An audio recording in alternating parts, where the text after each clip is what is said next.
All right, good morning, everyone. The topic of today is going to be on traveling.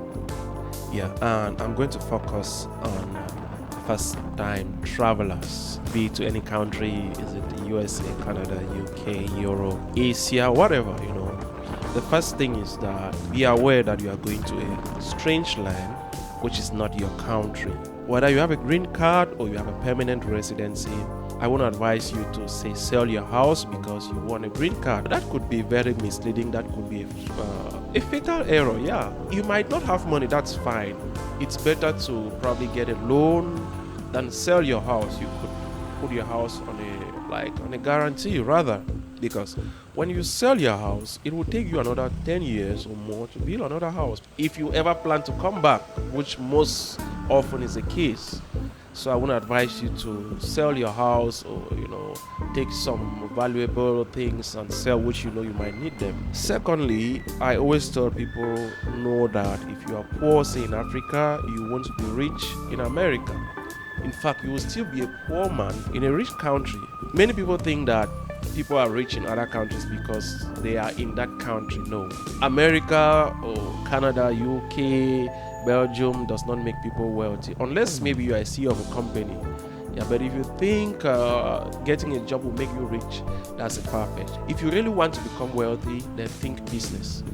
Yeah, jobs were never really designed to make people rich. Businesses were designed to do that. So let's say you are a nurse and you want to be a business person as a nurse, then you can have a home for the elderly. If you are a doctor and you want to do business, you can have a clinic. That's business. Yeah, but if you are a doctor who is an employee, then that's not business. If you're a nurse who is an employee, you are just an employee. Your mindset determines how rich you become. It's not the country, so to say.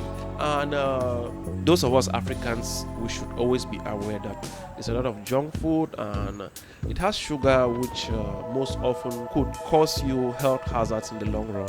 So try your best to eat at home because you have your African food, which is well organic. You can do your exercises all the time. When you're in a developed country, there's always this tendency to work all the time and you forget to do sports.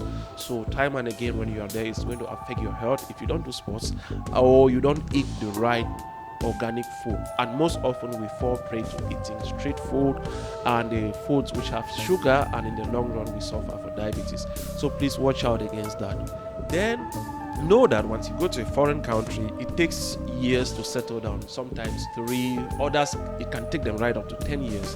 So don't just start promising people like, when I get to this country, I'm going to send you money. You're not going to save the world. Don't begin to think that those of us who are there, we harvest money on trees. No, it takes a lot of years to settle down when you are relocating. So have this in mind. Additionally, in most of these developed countries, you'll notice when you're applying for a visa, they always ask for your social media handle. The immigration officers, the consular officers, most often they do Google search your details and try to know about you. So please assume that you are stepping up your standard, assume that you are stepping up your level. Try as much as possible to avoid posting irrelevant things or things that might jeopardize your traveling or your security or your reputation. It's going to affect you for real what you post on social media. And don't just go ahead rejoicing and thinking that you've won a jackpot, because it gives a very wrong signal.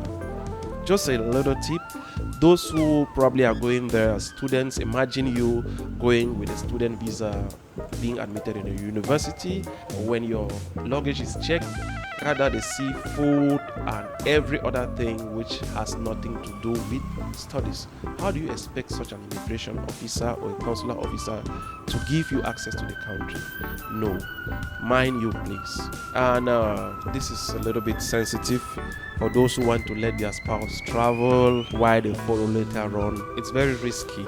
I don't want to expatiate on that. We all know what it takes. So if you want to bear the risk, that's fine. But then you just have to, like we say, cover your eyes to certain weaknesses until you meet with your spouse again. I'm going to end here for now. If you have any questions, you can reach out to me and we're going to talk.